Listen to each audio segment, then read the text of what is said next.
আসসালামু আলাইকুম। তো চলে আসলাম নেপালে। তো আজকে আমাদের নেপালে 2 দিন। কালকে আমরা নেপালে আসছি। কালকে আমাদের আসার কথা ছিল প্রায় 3টা 3:30টার দিকে। তো আমরা এখানে আসছি প্রায় 5-6টার দিকে, কারণ একটু প্রবলেম হয়েছিল।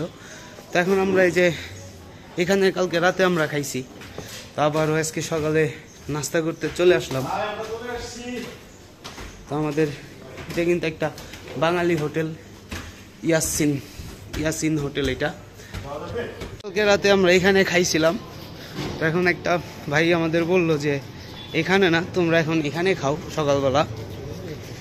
তো এটা দেখেন, ঠিক এটার অপোজিট সাইডেই এই রেস্টুরেন্টটা, কিন্তু আমরা এখানে খাবো না। তেল ছাড়া নেই নেই, আমরা হাঁটাহাঁটি করি। ঠিক আছে। রুটি বানাইতে থাক আমরা। তো এই যে দেখেন, তো আমরা এখন বাইরে ওয়েট করতেছি, কারণ আমরা এখানেই খাবো। কালকে আমাদের এখানেই ভালো লাগছে, প্লেসটা অনেক সুন্দর ছিল। তো আপনাদের দেখাবো, যখন খাইতে যাব আমরা এই প্লেসটা দেখাবো। তো আমরা কিন্তু এই যে আমাদের কালকের ওই হোটেলটায় চলে আসলাম নাস্তা করতে। তো এখন আমরা যাব ভিতরে।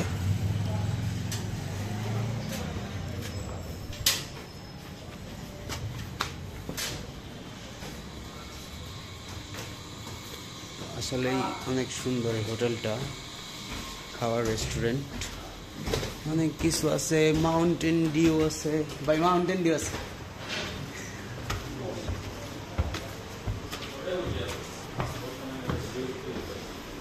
তো আসলে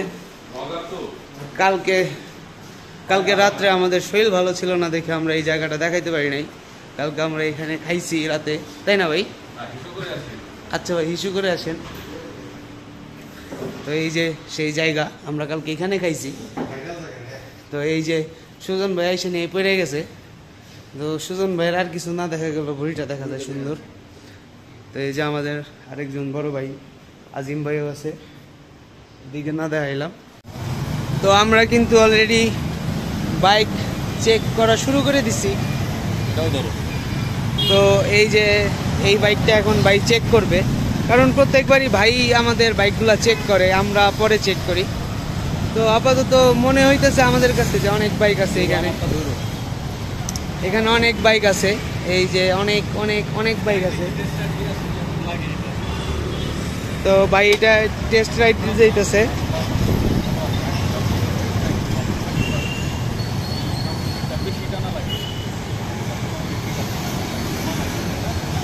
তো ভাই এটা টেস্ট রাইড দেওয়া শুরু করে দিছে অলরেডি, এই যে চলে যাইতেছে।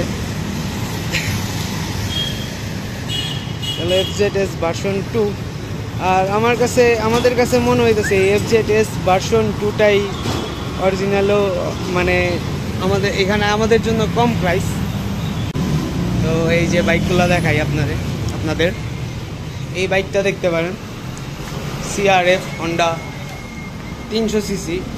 এই বাইকটার নেপালি নিউ কিনতে গেলে প্রায় 21 লাখ টাকার মতন পড়ে। আর ভাড়াটা আসলে কেমনে বলবো বুঝতেছি না, আপনারা হয়তো ভয় পেয়ে যাবেন। 8,000 রুপি ভাড়া পার ডে। আসলে এটা আমাদের আয়ত্তে নাই, এটা আমাদের বাইরে। বাট আবার KTM-ও আছে, KTM-এর দামও অনেক বেশি, আপনার 2500 রুপি। আমাদের আরও কম বাজেট, তো এর জন্য কম বাজেট অনুযায়ী আমাদের কাছে এই যে FZ এটাই ঠিক লাগতেছে। তো এটা বাইক, এটা রাইড করা হয়েছে, এটা চেক করা হয়েছে, এটা মোটামুটি ঠিক আছে। এটা আমরা কনফার্ম করছি, আরেকটা কনফার্ম করতেছে। তো দেখি কি হয়। আমাদের ইচ্ছা আমরা কম দামের মধ্যে এই বাইকগুলো নিব। তো আমাদের কিন্তু এই বাইকটা আর এই বাইকটা, আমাদের এই 3টা বাইক কনফার্ম হয়ে গেছে। তো এগুলা ভুয়া কথা, এগুলো আসলে সত্যি কথা না, এগুলা মিথ্যা কথা। তো আরেকটা বাইক আমাদের আসতেছে। তো ওই বাইকটা আসলে আর কি আমরা মোটামুটি 4টা বাইক কনফার্ম করে ফেলবো। 3টা বাইক আমাদের কনফার্ম হয়ে গেছে। তো দেখি ওই বাইকটা আসুক, ওই বাইকটা আসার পর ওই বাইকটা কিরকম হয়। আমাদের কিন্তু এই যে 4 নম্বর বাইকটাও চলে আসছে। এইটাও FZ ভার্সন 2, এইটাও FZ ভার্সন 2, ওই যে ভিতরে কাজ করতেছে ওইটাও এফজেড ভার্সন 2, এইটাও এফজেড ভার্সন 2। তো মোটামুটি আমাদের 4টা বাইকই আমরা হাতে পাইছি। এখন এই বাইকগুলোর একটু টুকটাক কাজ করবে, টুকটাক সার্ভিস করবে, তারপরে আল্লাহ বাঁচায় রাখলে আমরা বিকালের দিকে বা সন্ধ্যার দিকে এসে বাইকগুলো নিয়ে যাব সব কাগজ ফর্মালিটিস পূরণ করে। তো দেখতে দেখতে বিকাল হয়ে গেল। আমরা এখানে আসছিলাম আজিম ভাইয়ের জন্য একটা ট্যাঙ্ক ব্যাগ আর একটা টেল ব্যাগ কিন্তু আমরা এখানে আসলে ট্যাঙ্ক ব্যাগ টেল ব্যাগ কিছুই পাইলাম না। তো এখন আমরা এখান থেকে চলে যাব আসলে আবার থামেলে, ওইখান থেকে আমরা আমাদের বাইকগুলো একটু পরে নিয়ে নিব। আল্লাহ দিলে আমরা কিছুদিন আজকে বাইকটা নিয়ে কালকে থেকে আল্লাহ দিলে আবার রাইড শুরু করে দিব। তো আমাদের কিন্তু এই যে বাইক নেওয়া শেষ, এই বাইকটা আমি নিছি। এখন যার বাইকটা শেষে ভিডিও করতেছে, আমি আমার বাইকটা ভিডিও করে ফেলছি যে সুজন ভাই এই বাইকটা নিছে, সুমন ভাই এই বাইকটা নিছে, আজিম ভাই এই বাইকটা নিছে, আর আমি এই বাইকটা নিছি। আমি সবার থেকে ভিন্ন একটা কালার নিছি। তো কালকে থেকে আল্লাহ বাঁচায় রাখলে আমাদের কালকে থেকে রাইড স্টার্ট হবে। তো আমরা এখান থেকে বাইকটা ভাড়া নিছি, এসবি মোটরস বাইক। তো আমরা কিন্তু হোটেলে চলে আসছি, এখন খাওয়া দাওয়া করে আসছি হোটেলে। আমরা এখন এই যে দেখেন ব্যাগ গুছাবো, কালকে সকাল 6টার সময় আমরা রওনা দিব। তো ব্যাগ ট্যাগ গুছাবো, ব্যাগ ট্যাগ গুছায় খুব তাড়াতাড়ি আমরা ঘুমায় পড়বো। তো ঠিক আছে, আজকের মতন এই পর্যন্তই। সবাই ভালো থাকবেন, সুস্থ থাকবেন, আমাদের জন্য দোয়া করবেন, আমাদের রাইডটা যেন ভালো হয়।